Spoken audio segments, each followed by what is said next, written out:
Congratulations to Juuse Saros and the rest of the Predators were there as well, I guess. Let's break down that extremely on-brand Blue Jackets loss on today's Locked on Blue Jackets.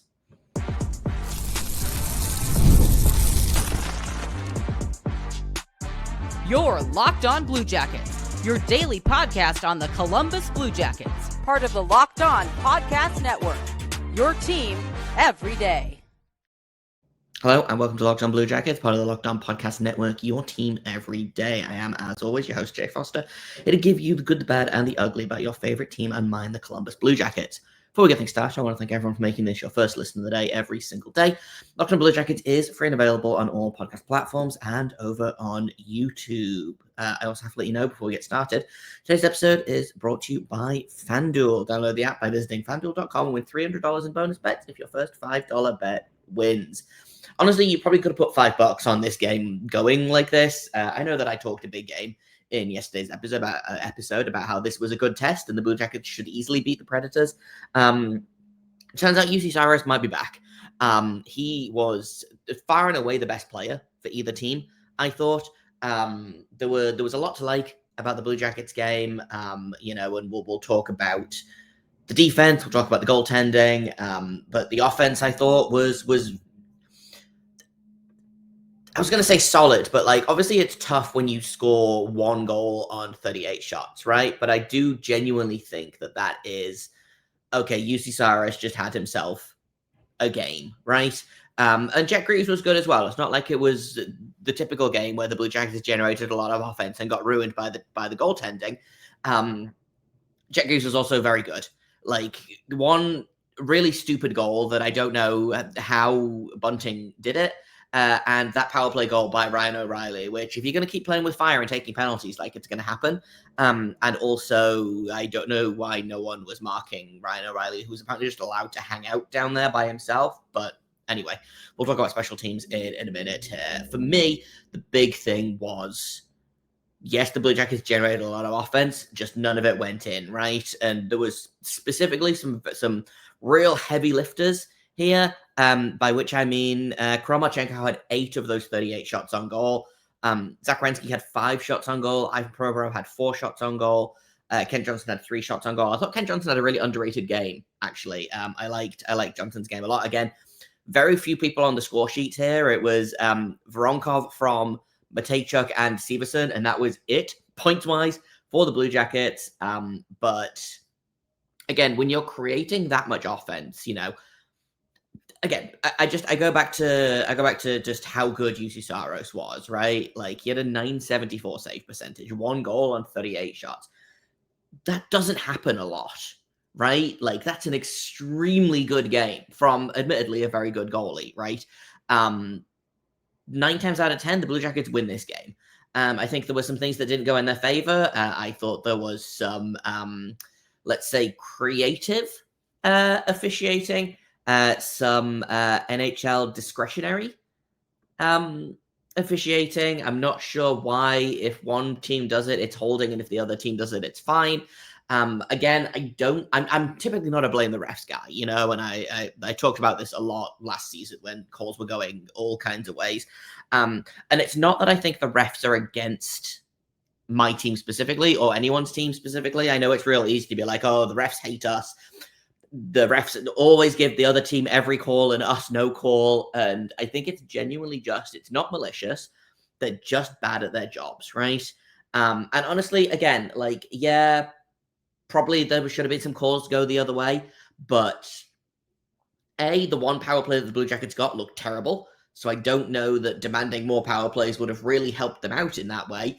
And B, yeah, they were all penalties. All of the things the Blue Jackets did were penalties, right? Yes, I'm frustrated. I don't like that, the Mathieu Olivier goal got called off, and that's not just because that was my prediction, which I am not giving myself a point for, even though I could, because I didn't say that it had to be a legitimate goal. I just said they had to score a goal. No, I will not be giving myself a point for the Olivier goal in the prediction sweepstakes that started.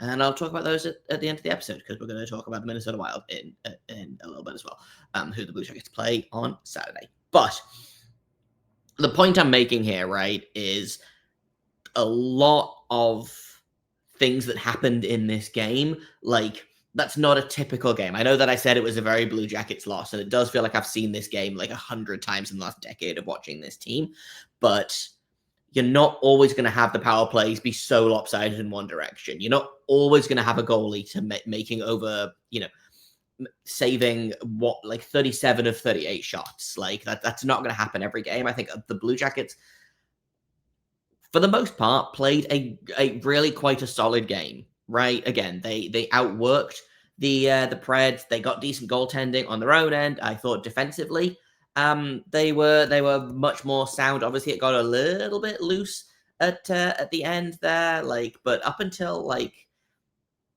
I think the third, like the end of the second period, the Predators had 20 shot attempts for. And I'm going to have to do math on the fly here. I believe that's 42 against. So the Butchers could have doubled them up on shot attempts at even strength by the end of the second period, right? So again, third period got a little bit loose. The Preds really pushed. Obviously, they got that goal on the power play, but again, I thought it was typically a pretty good game for a lot of Blue Jackets. I thought there were some specific standouts, and one of them will probably surprise you, and that is Damon Severson. I thought Damon Severson had an excellent game. He was noticeable in all of the right ways. He didn't do that Damon Severson thing of just kind of throwing the puck away to no one in particular. He created a ton of offense, gave up some, but he generated about a goal and a half of offense all by himself and allowed half a goal of offense all by himself. So, like, basically creating 3 times as much as you give up is a pretty good standard to set, right? I thought Damon Severson was far and away the best Blue Jackets defenseman, which kind of is a problem on its own, right? Because if your best defenseman is Damon Severson, then probably everyone else is kind of having a rough night. I will say credit where it's due. Like, I thought the pairing of him and Provorov was quite good, and I know that I've been kind of bullish on them through the preseason because I don't think they've had many good games together. I thought they were good. I thought they were probably the most consistent pairing. I thought the Werenski-Fabro pairing was struggling. I don't know if anyone else thought that, but I thought Dante Fabro didn't have a very good game at all. I thought Werenski was extremely un-Werenski-like. Again, created a ton of offense, but gave up more than he normally does, I think, which is obviously not ideal. But I really thought Dante Fabro struggled in that game, which is, again, extremely not like him, and to the point where the lines got the defense pairings got shuffled up in this game to where I believe Werenski finished the game with Severson, and then it would have been Provorov and Fabro played together, and then Matejchuk and Gabranson did not play much at all. Then Matejchuk played. Let me pull the all situations up. So in terms of who played the most, Zach Werenski played 27 minutes. So he's just kind of starting as he means to go on, right? But Denton Matejchuk played the least of any defenseman. He played 14-30, but Dante Fabro only played 15-13. So yeah, I think it was pretty obvious that I don't think Dean Everson thought that Fabro was having a particularly good game either. I don't think that'll last. I think probably there will be a bounce back involved in Dante Fabro's future. But overall, again, extremely surprising to me that I'm sitting here being like, yeah, but Damon Severson and Ivan Provorov were really good, though, because that was not what I was expecting. There's a couple more guys I want to shout out as being noticeably very good in this game, and we'll do that in just a second here on Locked On Blue Jackets. First, I've got to tell you about FanDuel. The NFL season is here, and FanDuel has offers you don't want to miss. Right now, new customers can bet just $5 and get $300 in bonus bets if you win. That's right. Pick a bet, put down $5, and if it hits, you're going to unlock $300 in bonus bets that you can use across the app on whatever you want. FanDuel has a million different ways to play. You can build parlays. You can try player props. I love building insane parlays that are like, if these 7 things happen, then you win $42,000. And obviously they never happen, but I have a lot of fun building them and putting like $3 on them anyway. So if you want to do that, or you can do more normal things and be like, I will put $10 on somebody scoring a goal or getting a touchdown or whatever. You can do that at FanDuel as well. Whether you're a casual fan or you love diving into the stats, FanDuel makes the game day experience so much better. So what are you waiting for? Visit FanDuel.com to download the FanDuel app today and get started. Welcome back to Locked On Blue Jackets. Let's talk a little bit more about what I like, because here's the thing.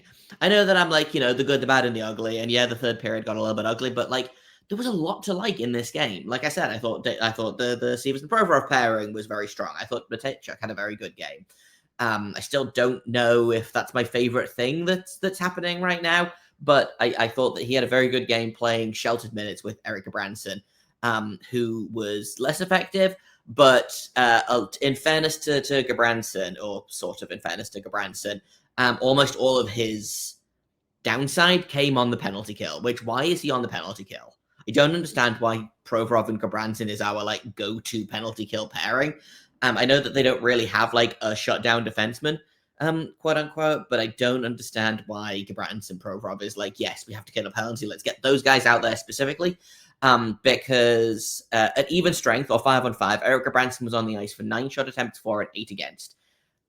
When you take that to all situations, which includes the penalty kill, he goes from, I've lost his name, there it is, from 9 shot attempts for, which is exactly the same, and 17 against. So he was out attempted, what's that, 9-0, on the penalty kill, which is not great.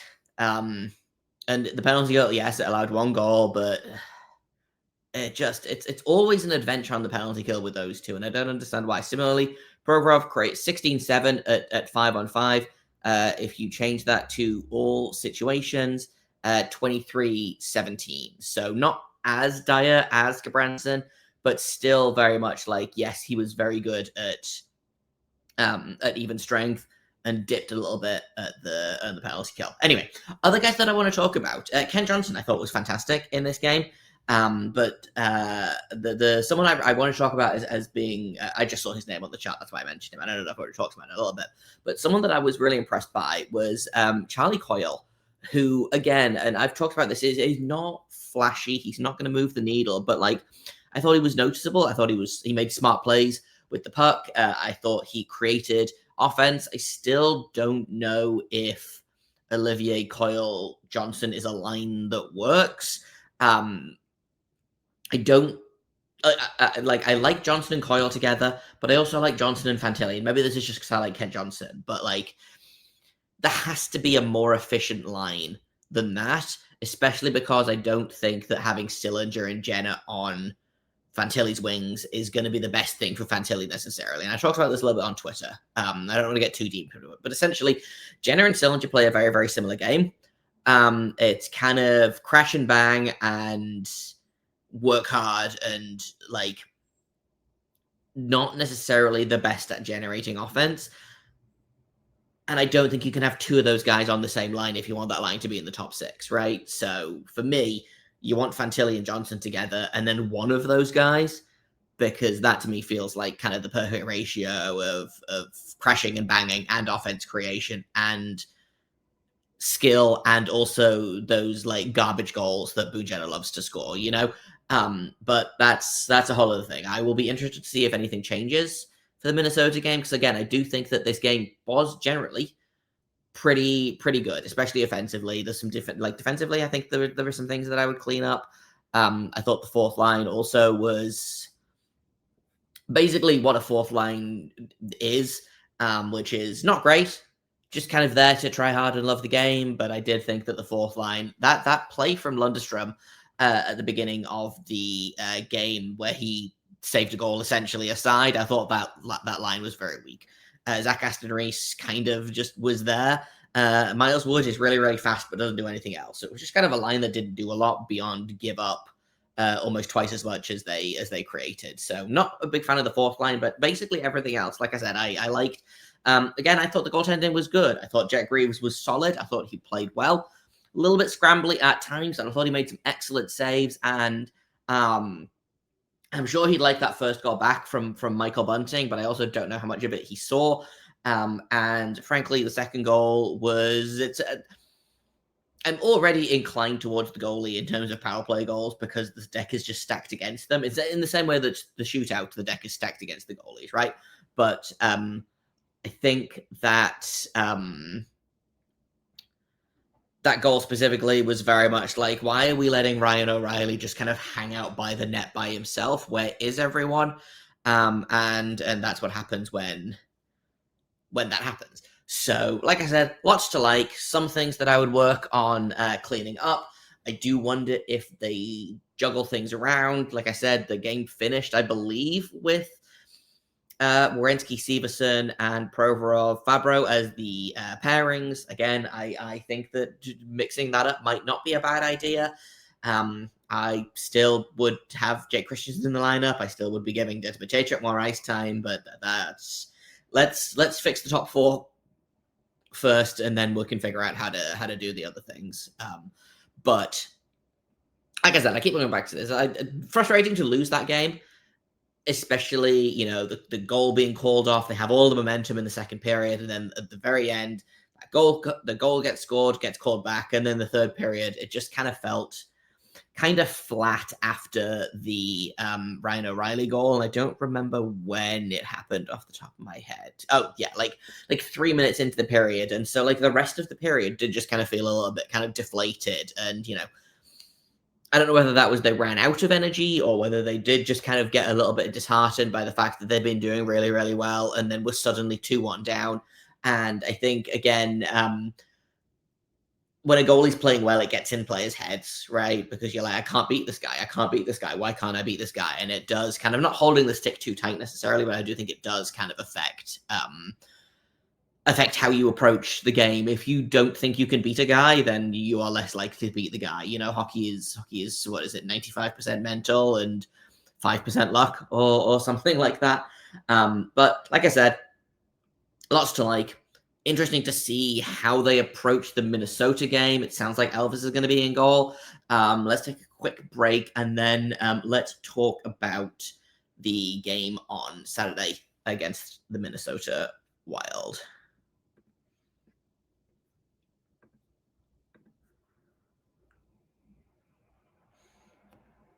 Welcome back to Locked On Blue Jackets. Let's finish off by talking about the Minnesota Wild. The Blue Jackets play them on Saturday. It's their second straight somebody else's home opener.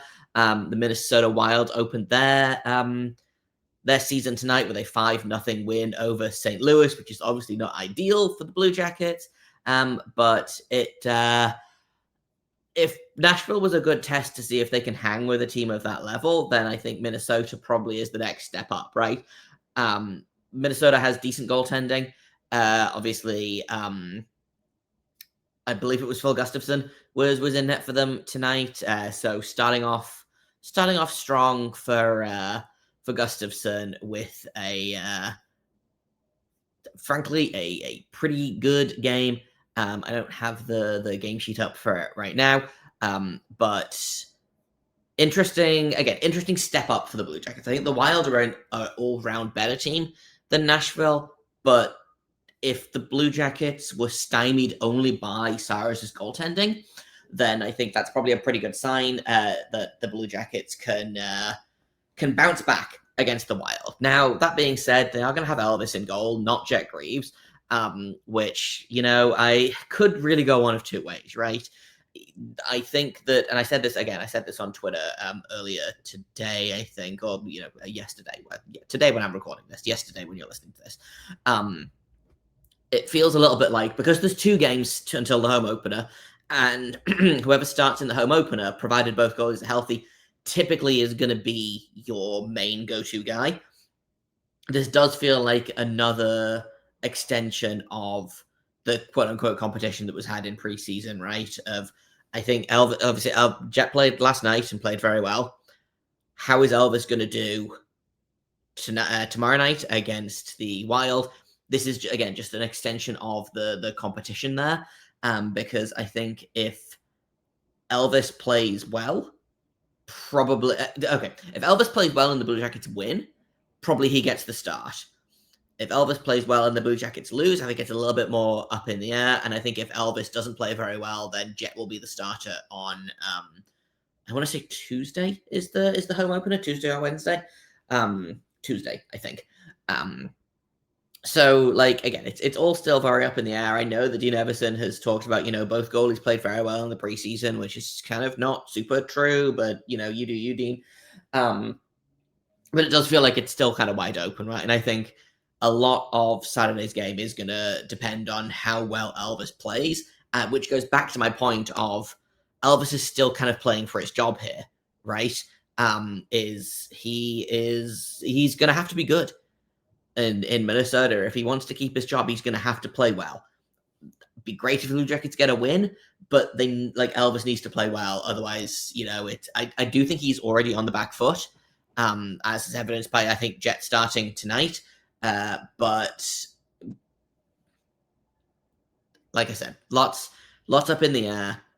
This game is not crucial for Elvis because, again, it is game 2 of an 82-game regular season, right? I don't think anything's crucial yet. But if Elvis plays poorly, then he's going to take another step backwards. And I think Jet took a step forwards tonight because, again, yes, the Blue Jackets lost. Yes, they allowed more goals. Yes, Jet Greaves did not play as well as Juuse Saros, but I don't have the numbers up in front of me because Locked on Blue Jackets bingo card, I closed the tab that I needed. But 29 of 31 saves, I believe, for Jet Greaves, which is like a 915 or a 920, I want to say. Maybe not quite that high. I can't do math on the fly. We know this. Again, another Locked on Blue Jackets bingo square. But Elvis has got some ground to make up, is what I'm saying here. And this is not going to be an easy game. I think the Blue Jackets, if they go into this game the same way they went into the Preds game, create a lot of offense, hope that they break through, that's not a bad tactic, right? Of knowing, okay, we did all of the right things, we just couldn't finish it, which, man, that sounds familiar to a couple of seasons ago, right? Of, yeah, we played well, we just couldn't, we couldn't score.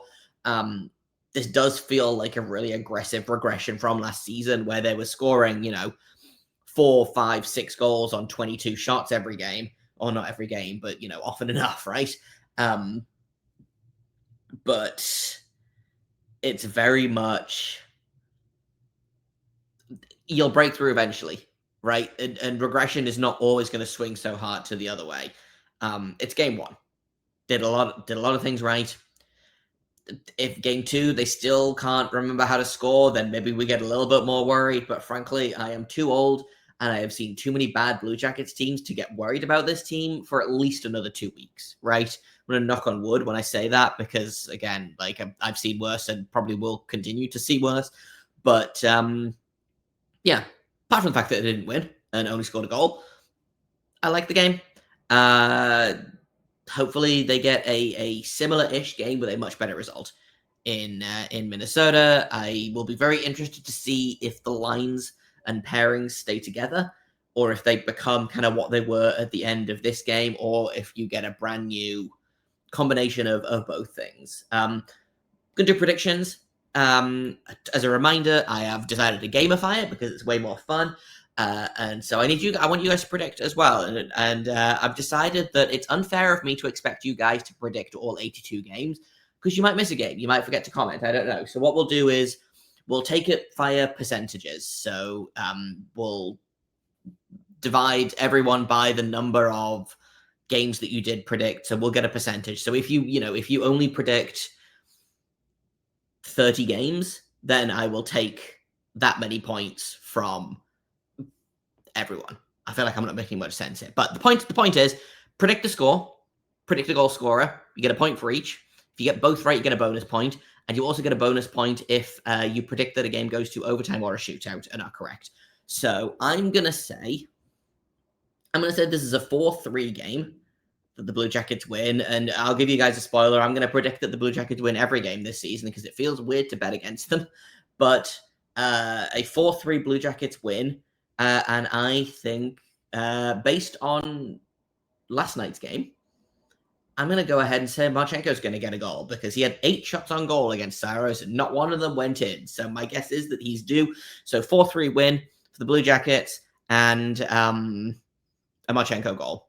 That is my prediction of, I think we had 14 or 15 guys or people predict for game 1, and I handed out exactly 1 point because one person guessed that Voronkov was going to score a goal and nobody got the score right. So I don't remember who at the top of my head who that person was, but shout out to you. You are the leader of this predictions game so far. And if whoever has the most points at the end of the 82 game season will win a prize to be determined. I need to talk to corporate about that and or legal about that. But get your predictions in, comment below, at me on Twitter about them, all of that good stuff. Thank you for listening to this episode, for making it your first listen of the day every single day.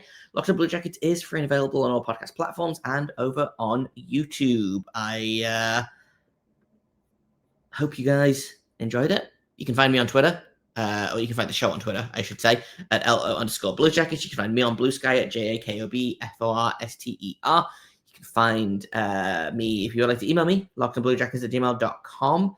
Thank you once again for listening, and until Monday, which I believe is the next time you'll hear from me, make sure you stay locked on.